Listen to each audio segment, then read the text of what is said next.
Why, in a world in which racism is soundly condemned, why is there apparently a politically protected class of racism? I'm talking about anti-Semitism. On this edition of Truth for a New Generation, we're going to talk about the global rise of anti-Semitism and why it's wrong. And at a time when racism is being criticized and eroded, we hope, another form of racism that needs to be eradicated too is animosity against the Jewish people. Stay tuned for this edition of Truth for a New Generation.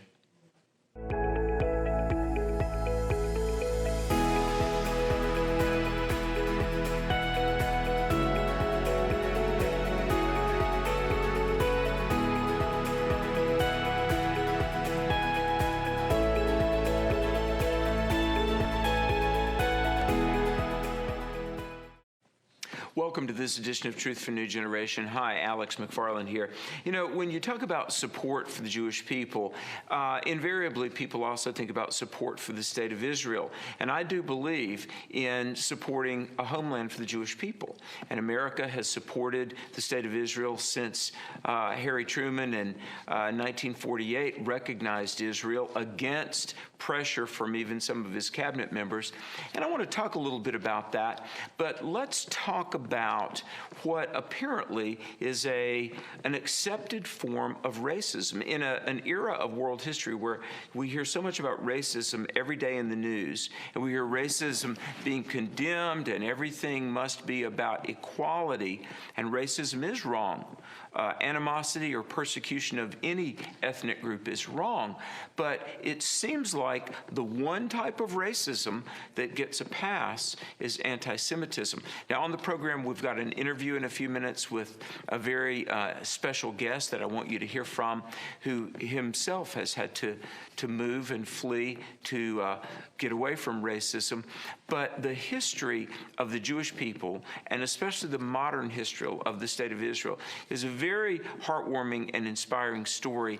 But I want to give some definitions of anti-Semitism. In 2016, the U.S. State Department drafted a definition of anti-Semitism that I want to read to you. And this is not legally binding on anybody necessarily, but I think it was positive that our government in 2016 acknowledged that anti-Semitism is a problem. This is what the State Department wrote. They said, quote, "Anti-Semitism is a certain perception of Jews which may be expressed as hatred towards Jews. Rhetorical and physical manifestations of anti-Semitism are directed toward Jewish individuals and or their property, toward Jewish community institutions and religious facilities." Now, of course, as an American who believes in the Declaration of Independence that all are created equal, are endowed by God with certain inalienable rights, life, liberty, the pursuit of happiness, of course, I'm against anti-Semitism. As a Christian who believes the Bible, and we know, as a Christian, I know Christianity would not exist without the Jewish people. Of course, I love the Jews, and all Bible-believing true Christians should, and most do. Let me give another definition of anti-Semitism from the Anti-Defamation League, which says this. Now listen to this definition. The belief or behavior hostile toward Jews just because they're Jewish. It may take the form of religious teachings that proclaim the inferiority of Jews, for instance, or political efforts to isolate, oppress, or otherwise injure them. It may also include prejudiced or stereotyped views about the Jews. You know, nobody should be hated or be made to feel inferior for merely existing. You know, in counseling children and teens, very often I've dealt with kids that have been shamed. And it's one thing to respectfully disagree, dialogue, correct, understand each other's positions. You know, we talk about that on the I Hear You podcast, understanding each other. Dr. Odell Cleveland and I talk about this weekly on I Hear You. But nobody should be shamed or denigrated for existing, because human beings are all made in the image of God. And it does break my heart in researching for this program, and I'm going to give you some amazing history about the modern state of Israel, but my heart was broken. There were times in researching for this show that I really had tears in my eyes. The horrible, unspeakably evil things on the internet, and very often comments, even on major respected news sites, in the comment sections, some of the vitriol and just venom leveled against the Jewish people. Now, when we come back, we're going to have a great interview with a guest, Mark Bochkis, that I want you to meet. But I'm also going to talk about when Arabs were pro-Zionist. Yes, you heard me correctly. When the Arabs in Palestine were pro-Zionist, did you know there was a time? Well, there was. This and much more on this edition of Truth for New Generation, where we speak out against anti-Semitism. God has a purpose to train you in what you're called to do, and I tell you, Charis Bible College is the place for that. Man, if you want a life change, come to Charis. Come on to Charis. You need to take a step of faith and start believing God for something big. God made every one of you for something special. The next 2 to 3 years could be the most powerful time of your life. Welcome back to Truth for a New Generation. So honored you're watching, and very honored to have with us a guest, Mark Bochkis. He's a marketing executive here in the Carolinas, and as I understand it, a leading voice to help people understand the problem of anti-Semitism and to speak out against it. I want to say thank you, Mark, for making time to be with us on the program. Happy to be here, Alex. I don't know about leading voice, but a voice, certainly. A voice, yes. Now, you're not originally from here. Your family originally was from Moldova, correct? That's right, yep, which was part of the former Soviet Union. Yeah. I was born there. My family came here to Greensboro, North Carolina in the summer of 1991 because for a large reason being that there was a lot of anti-Semitism going on during the breakup of the former Soviet Union. Okay, wow. And yeah, that's the reason that we're here. Give us a little backstory there. I remember, I mean, it was world headlines when the USSR, the Soviet states were breaking up, but tell us about that in relation to anti-Semitism. For sure. So it's important to understand some of the outer republics of the Soviet Union had native populations, right? And Moldova was no different. There's a native population that speaks Moldovan or Romanian, because Correct. Moldova was actually part of Romania at one point. So when the Iron Curtain started fraying, there was a lot of talk about breaking off from the Soviet Union and maybe even going back to Romania. But there was this natural kind of tension between the Russian-speaking population and the Moldovan-speaking population. And as has been the history in Eastern Europe, whenever there's a hint of conflict, Jewish people tend to get rolled into it for... Get blamed. That's right, yeah. We're an easy historical scapegoat, unfortunately. So in those late 80s years, a lot of my family, a lot of the the Beltsy Jewish community started leaving as things were opening up. And I want to mention this, a large reason why things were opening up is because of the actions of the American Jewish community lobbying the U.S. government to put pressure on the Soviet Union to let us out. But a large portion of the Soviet Jewry went to Israel. A very small percentage got to come to the United States. And we were one of those lucky families, specifically thanks to the Greensboro Jewish community, because they literally picked our file and changed our lives. Yeah. Wow. Yeah, and I remember documentaries in the news back during all of that time about a number of the Russian Jews did go to Israel. And wow, well, I'm glad God brought you here to the States. But you meant a phrase you used, that the Jewish people very often are an easy historical scapegoat. Anti-Semitism is not new, is it? No, it is not. we've been in what we call the diaspora outside of the state of Israel for 2,000 years, and there's been that hatred of Jews throughout that entire period of time. Yeah. If not maybe even going before then. Sure. I look and the hatred of Jewish people, I really think there's a supernatural element to it. I mean, it's just not natural, the animosity. And so let's talk about it in the modern era, at a time when racism is condemned, as it should be. Why is it that racism against Jewish people so often seems to get a pass?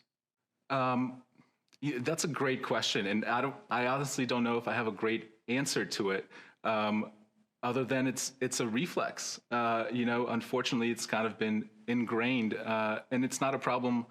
In the old world, it's made its way here to the United States too, and unfortunately, we've seen a rise in that in the last several years.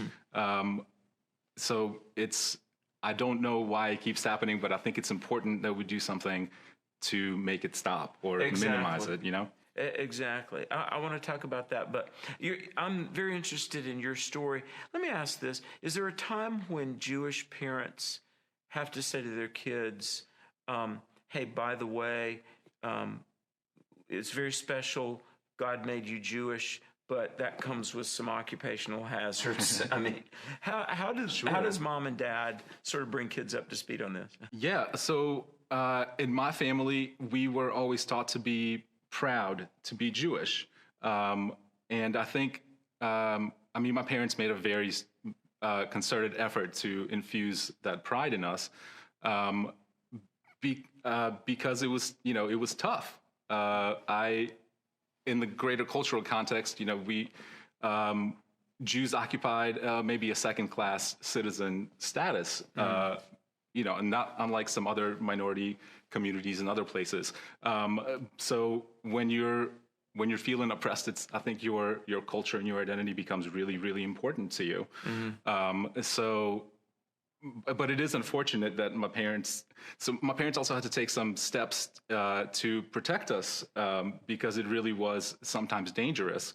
Mm-hmm. I recall a time when my dad had a job where he traveled all around Moldova. He was lucky to have a really good job at that time in the Soviet Union. And he had a driver and a car, which was unheard of. Oh, wow, yeah. So one summer, my sister and I got to travel with him all summer long, going to all these different places, and it sounds wonderful, right? Sure. And we had a great time. Yeah. But the backstory, what my sister and I didn't know, was that my dad took us on the road with him because it was just my parents felt unsafe to leave me and my sister just with my mom in case there was an eruption of violence or anti-Semitism because there was so much talk about that. When you came to the States, did you assume that persecution as a Jewish person would be over now that you're in America?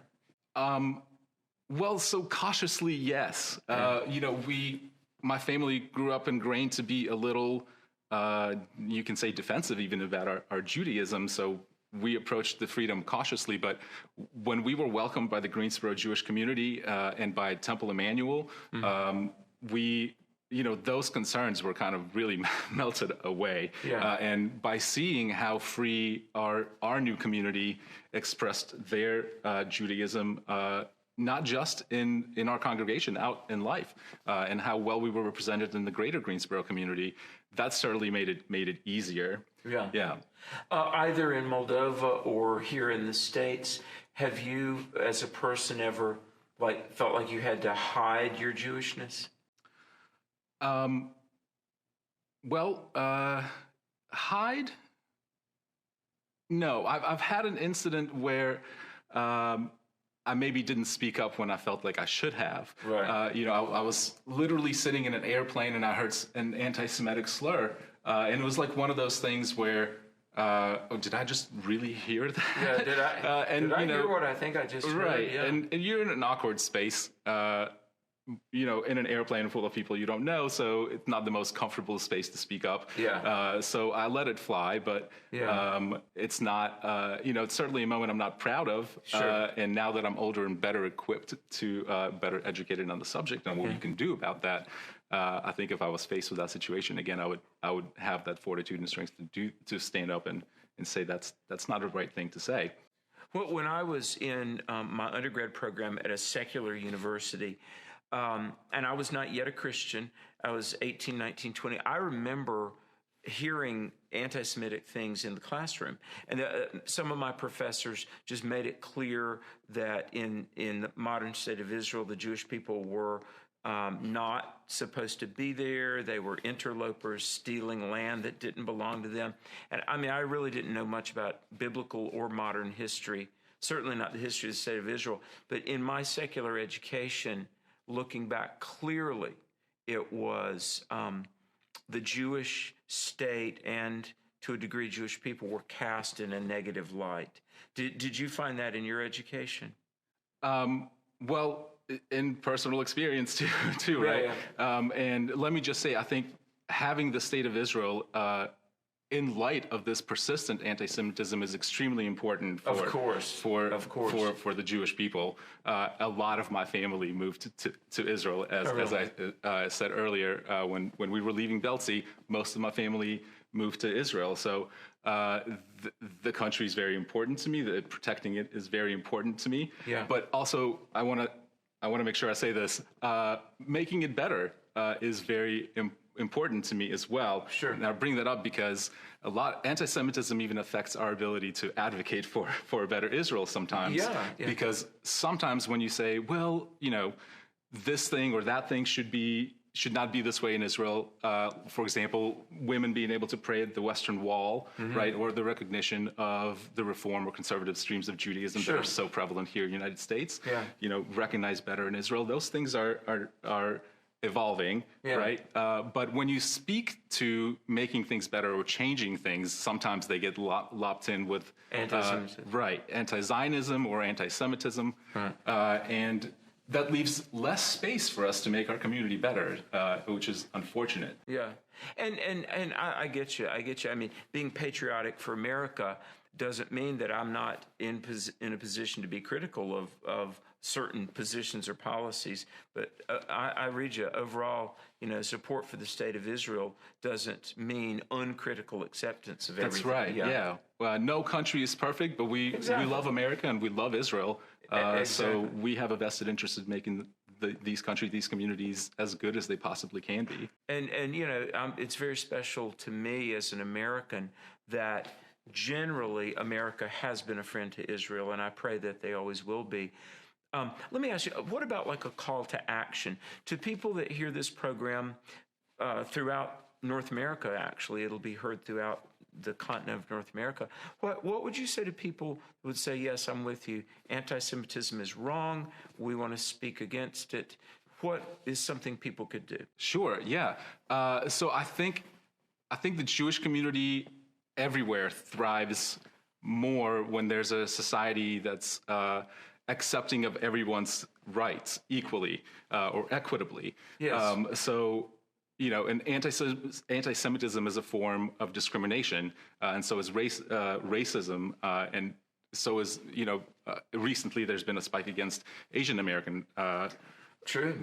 There's all these forms of discrimination, but the Jewish community is always better off when everyone is better off, is safer, and when we have this melting pot and sharing of ideas, and when we have conversations like this, right? And make friendships. That's right, exactly. So one thing that I'm doing in my community, we just kicked off the Jewish Community Relations Committee. Wonderful. Mouthful to say sometimes. But our goal is to build those relationships with the diverse communities in our city and nationally and internationally to make that pluralistic society possible and livable today.